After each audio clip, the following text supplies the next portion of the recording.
están, estimados alumnos? La que les habla, soy la docente Alicia Cencios y conmigo vamos a llevar en este semestre académico el curso de Derecho Procesal Civil 3. En esta primera semana vamos a navegar por todo lo que es el proceso cautelar. Por supuesto, les voy a solicitar que como medio de ayuda puedan tener su código procesal civil para que mientras que nosotros vayamos haciendo la clase podamos pues revisar los artículos correspondientes a todo lo que es el proceso cautelar, ¿no? Y de esta manera revisar pues los requisitos de la demanda de un proceso cautelar, su trámite hasta la expedición de la sentencia de los procesos cautelares. Vamos a dar inicio y vamos a ver qué es una medida cautelar. Las medidas cautelares son la modalidad de una actividad judicial que tiene por finalidad resguardar los bienes o quizás situaciones extraprocesales con trascendencia jurídica, que por falta de custodia podría frustrarse la eficacia de una sentencia en un caso. Es lo que nos dice la Corte Suprema en la Casación 2479 del año 2004, Callao. Las medidas cautelares, señores, pueden ser definidas como aquellos instrumentos jurídicos procesales creados y diseñados con la finalidad de eliminar el peligro en la demora, ¿no? Para el buen fin del proceso principal.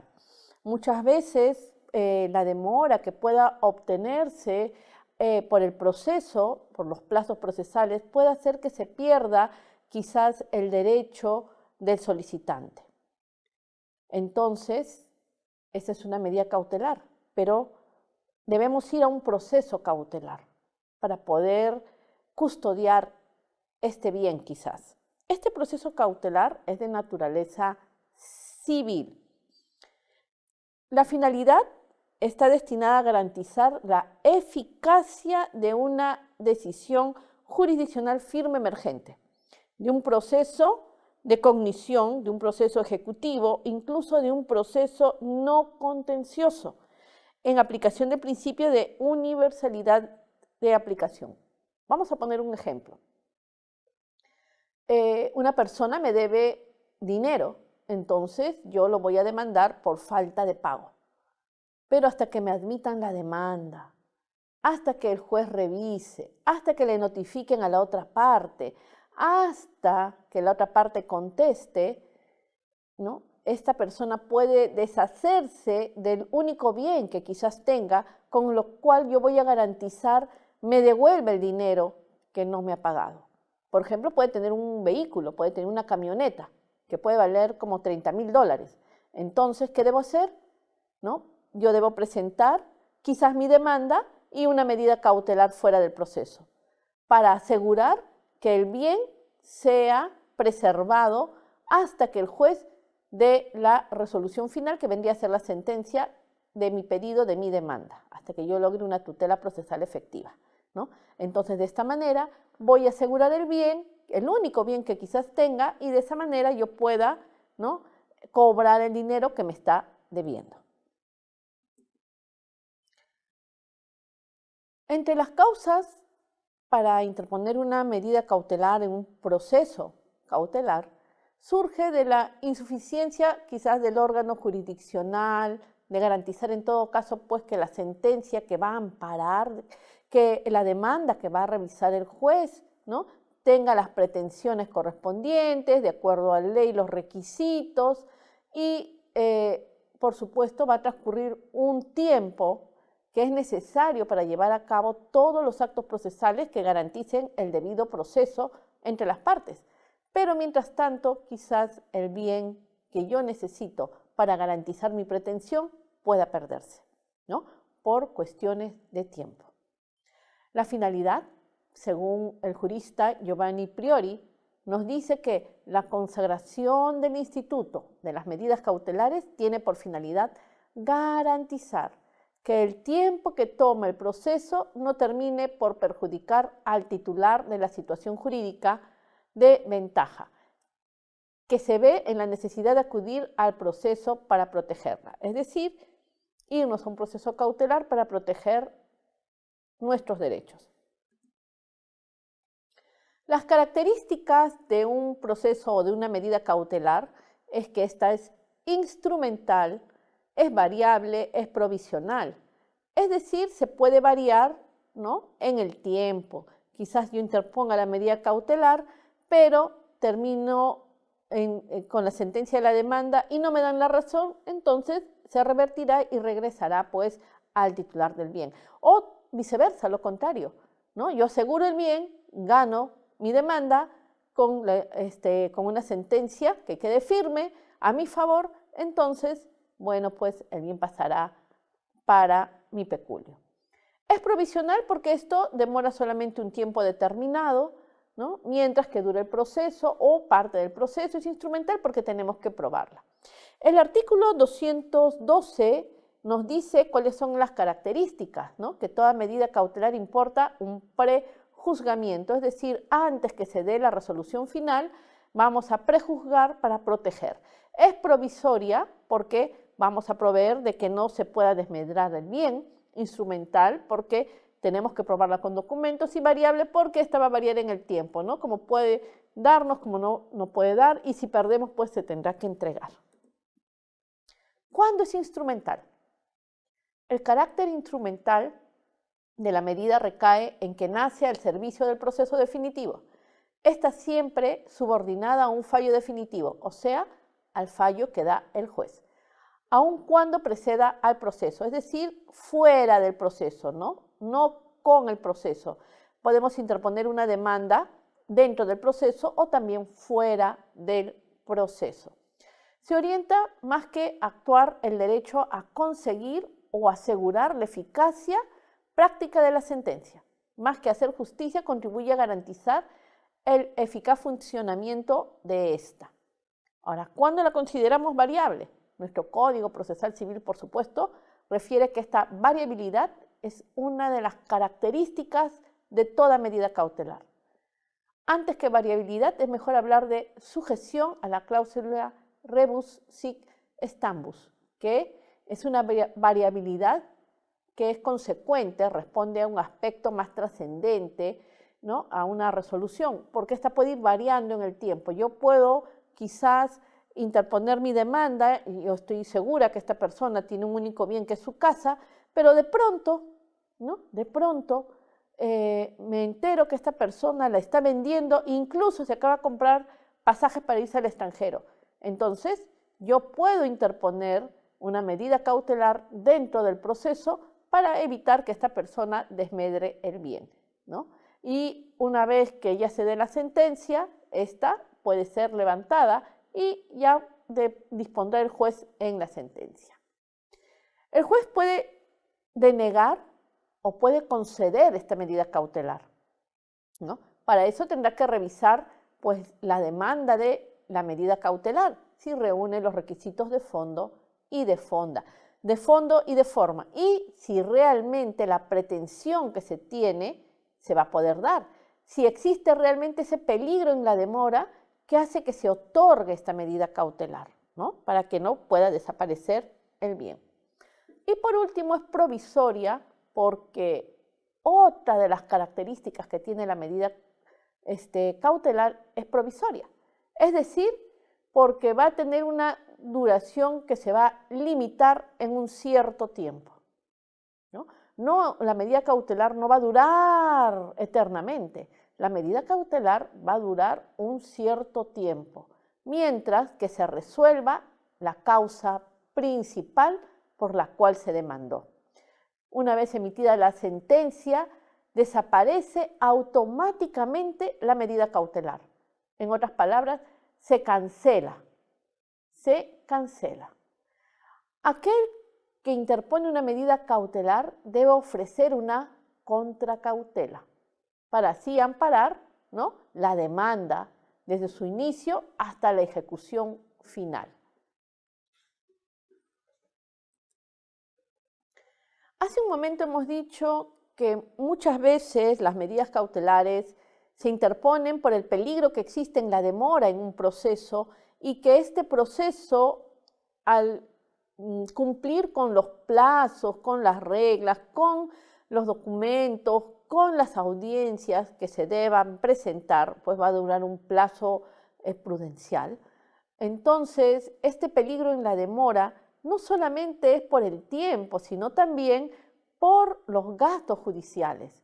Se llama peligro en la demora o también conocido como periculum in mora, que implica que para la concesión de esta medida provisoria se requiere necesariamente de un auténtico peligro en el daño al derecho que estamos invocando, que estamos discutiendo, ¿no?, del proceso principal. Por ejemplo, la falta de pago. Pero si este señor ya se acaba de comprar pasajes para irse al extranjero y ha puesto en venta su vehículo, hay el peligro que yo pueda perder este único bien y que esta persona va a eludir la acción de la justicia. Entonces, ¿qué debe de pedirle al juez civil?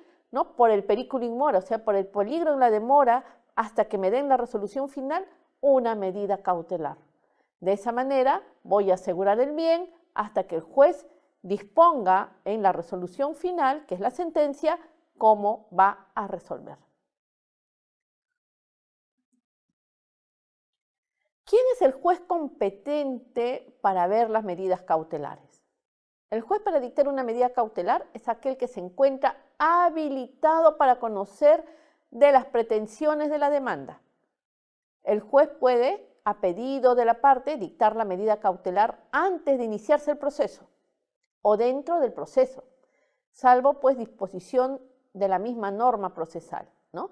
Puede ser antes del proceso porque quizás hay el peligro que me quieran despojar de mi bien.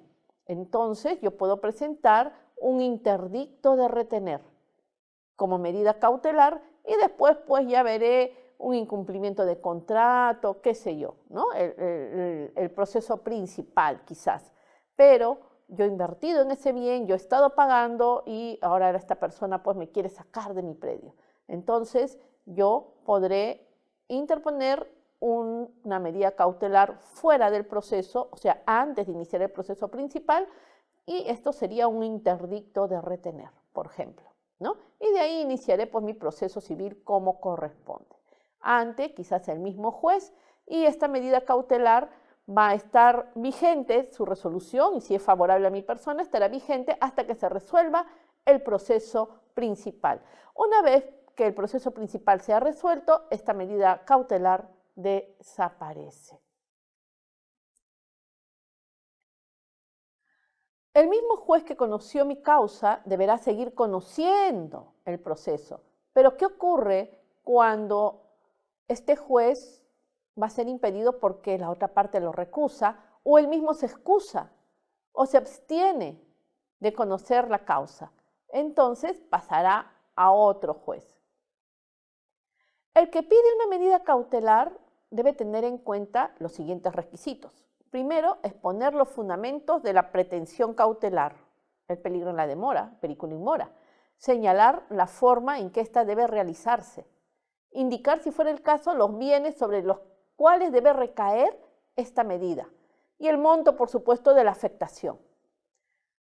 Y no solamente el que pide una medida cautelar debe indicar estos requisitos, sino también debe ofrecer una contracautela, porque quizás estemos solicitando una medida cautelar, pero estemos perjudicando a la otra parte del proceso. Por eso debemos ofrecer una contracautela, que debe ser similar al monto o una parte del monto que estamos nosotros solicitando. Y por supuesto debemos designar al órgano de auxilio judicial correspondiente, si fuera el caso, ¿no? Si se trata de una persona natural y que no tiene pues los medios económicos para entrar al proceso, podemos solicitar este auxilio. Una vez que el juez recibe nuestro pedido de medida cautelar, va a tener que resolver. El juez va a atender de acuerdo a la naturaleza de la pretensión y a fin de lograr la eficacia de la decisión definitiva.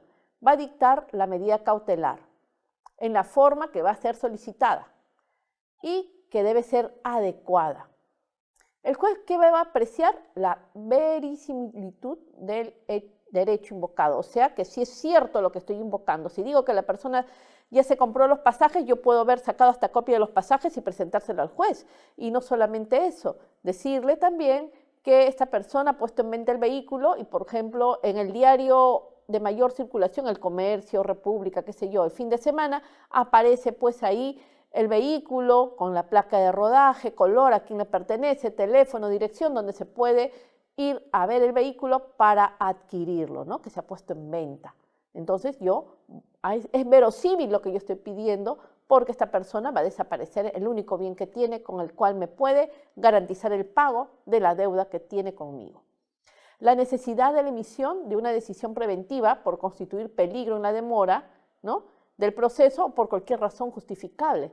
La razonabilidad de la medida para garantizar la eficacia de la pretensión. O sea, es necesaria esta medida, por supuesto, hay que embargarle el bien, ¿no? Hay que embargarle el bien en forma de depósito, por ejemplo, para que no pueda deshacerse del bien y para lo cual se va a nombrar un depositario judicial, que eso ya lo hará el juez, ¿no? Eso ya ustedes lo han conocido por sus clases de Derecho Procesal Civil 2.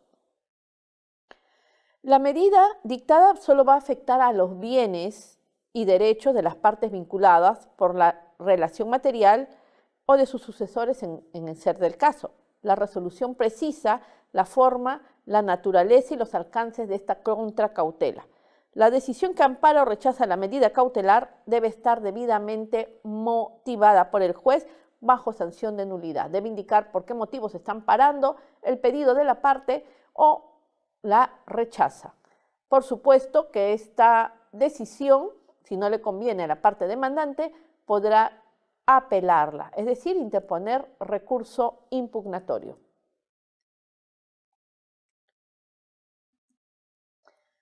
Vamos a tener medidas cautelares específicas. Estas van a estar indicadas en el capítulo 2 del título 4, que son procesos cautelares, de la sección 5, procesos contenciosos, de nuestro Código Procesal Civil. En el caso, por ejemplo, que querramos hacer una ejecución forzada hacia un futuro, entonces podemos interponer medidas cautelares que son embargos, secuestros, embargos en forma de depósitos, embargo en forma de inscripción, puede ser, por ejemplo, de un bien inmueble, en forma de retención, en forma de intervención, en recaudación, ¿no?, en una empresa, por ejemplo, en forma de intervención de información para que esta información no sea pues desaparecida, embargo en forma de administración de bienes, ¿no?, que son para una futura ejecución forzada, o sea, embargo en forma de depósito o secuestro de un vehículo o en forma de inscripción de una casa para que cuando tengamos la resolución final, que es la sentencia, se pueda ejecutar, ¿no? Es para una futura ejecución forzada.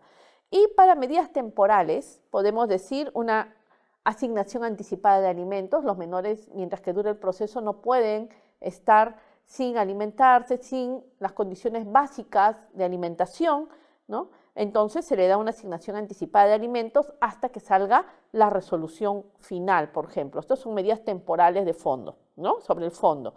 La administración de bienes, un desalojo, la separación o el divorcio o la devolución de los bienes de los cuales ha sido despojado, ¿no?